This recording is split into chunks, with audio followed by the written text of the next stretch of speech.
Hello, मैं doctor Vandana Chaudhary, associate professor from नामा। आज मेरे प्यारे बच्चों, हम पढ़ेंगे टाइम मैनेजमेंट। टाइम मैनेजमेंट क्या है? समय प्रबंधन क्या है? समय की ऐसा है कि एक साधन है जो हम पैसे खर्च करके प्राप्त नहीं कर सकते हैं। इसको हमें अपनी बुद्धि का प्रयोग करते हुए गृहिणी जो है वो इसका मैनेजमेंट करती है या इसका प्रबंधन करती है। समय जो है वो भागता है, हम उसको पकड़ नहीं सकते, मतलब उसको हम चतुरतापूर्वक यदि गृहिणी उसको मैनेज कर लेती है तो वो प्रबंधन कहलाता है। अब ये कि समय प्रबंधन क्या है? इसका अर्थ है कि व्यक्ति या गृहिणी अधिकतम कार्यों को गुणवत्तापूर्वक संपन्न करे, व्यक्तिगत और पारिवारिक लक्ष्यों को प्राप्त करे, तभी ये आसानी से अपने काम को कर सकती है। समय व्यवस्थापन की परिभाषा हम देखें तो ये कि घर के सभी सदस्य हैं जो हैं उनके अपने अपने व्यक्तिगत पारिवारिक लक्ष्य होते हैं और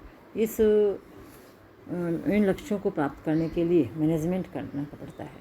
अब ये है कि समय व्यवस्थापन कहलाता है। समय का अर्थ क्या है? समय जो है वो एक भौतिक साधन है, कुछ इसे मानविक साधन मानते हैं, परंतु इसका महत्व समझना बहुत आवश्यक है। समय का सदुपयोग करके व्यक्ति अपने निर्धारित समय पर अपना काम पूरा कर सकता है। समय के सेकंड, मिनट, घंटा, दिन, महीना, वर्ष, शताब्दी आदि में इसको मापा जा सकता है, समय का आकलन किया जा सकता है। अब ये मीनिंग ऑफ टाइम, 3 प्रकार के टाइम होते हैं। एक तो है साइकोलॉजिकल टाइम, दूसरा है बायोलॉजिकल टाइम, थर्ड है क्लॉक टाइम। तो साइकोलॉजिकल टाइम का अर्थ होता है, मनोवैज्ञानिक समय का अर्थ होता है कि जब हमें आवश्यक कार्य निपटाना होता है तो समय पंख लगाकर भागता है। मतलब हमें ये लगता है कि जैसे समय भाग रहा है, जैसे एग्ज़ाम देते समय और 3 घंटे का समय पता नहीं चलता है, तो ये कहलाता है मनोवैज्ञानिक समय। मतलब समय तो वही है पूरा, लेकिन हमें आभास होता है कि समय जल्दी जल्दी भाग रहा है, वो मनोवैज्ञानिक समय है। और ऐसा महसूस होता है कि समय निकल रहा है। और दूसरा है जैविक समय। तो जैविक समय में जैसे हमारी जो बॉडी है वो हमें काम करने के लिए अपने आप उसी समय हमें सूचना देती है, संकेत देती है। जैसे भूख लगती, समय पर भूख लगना, समय पर नींद आना, पशु पक्षी इन सब के भीतर भी घड़ी होती है जो समय आने पर अपने आप शरीर की क्रियाएं संपन्न होने लग जाती हैं। नींद खुल जाती है समय पर। और हमें जैसे दूसरे दिन हमें रात को सोते समय ध्यान है कि सुबह अर्ली उठना, कुछ काम ज़रूरी काम जाना है तो 4 बजे उठना है, तो 4 बजे अपने आप हमारी आँख खुल जाती है। तो ये कहलाती है जैविक समय। ये क्रियाएं जैविक समय का उदाहरण है। हमारे शरीर जो है अपने आप ऐसी क्रियाओं को संपन्न करता है, इंडिकेशन देता है कि हमें वो काम उस समय करने के लिए अपने आप उठना पड़ता है, हम उठ जाते हैं। अब है कि समय चक्र। समय चक्र इसमें तीसरा जो समय है वो कहलाता है समय चक्र। समय चक्र का अर्थ है कि प्रत्येक व्यक्ति के पास दिन में 24 घंटे होते हैं।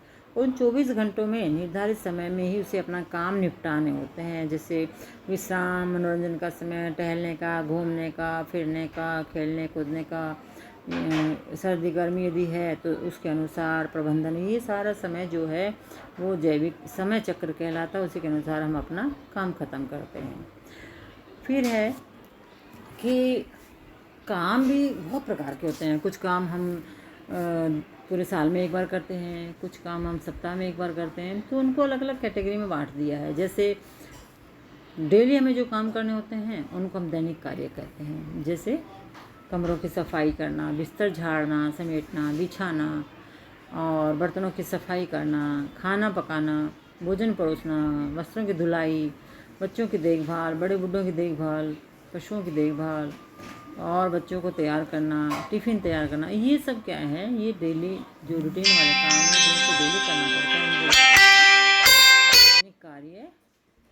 और जो दूसरा है कि मौसमी एवं वार्षिक कार्य, जैसे अचार, मंगोड़ी, पापड़, सिलाई कढ़ाई, बुनाई, अनाजों का संरक्षण, जन्मदिन की पार्टी मनाना, ये सब आते हैं मौसमी कार्यों में।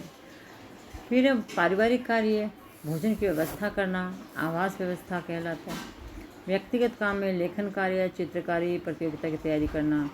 साप्ताहिक और विशिष्ट कार्य में जैसे घर की सफाई, सजावट, फटे पुराने कपड़ों की मरम्मत, विशिष्ट भोजन तैयार करना, जूतों की पॉलिश करना, सिलाई कढ़ाई, विशिष्ट वस्त्रों की देखभाल, धुलाई, प्रेस करना, रैक की सफाई, ये सब आते हैं साप्ताहिक काम में। अचानक जो हमें काम करने पड़ते हैं वो कहलाते हैं आकस्मिक कार्य।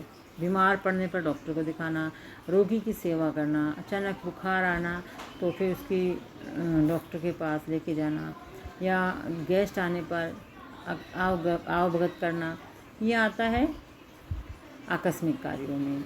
अब है कि हमने कार्यों का विभाजन कर लिया है, समय क्या उसका अट जाना, समय मैनेजमेंट कैसे करना है।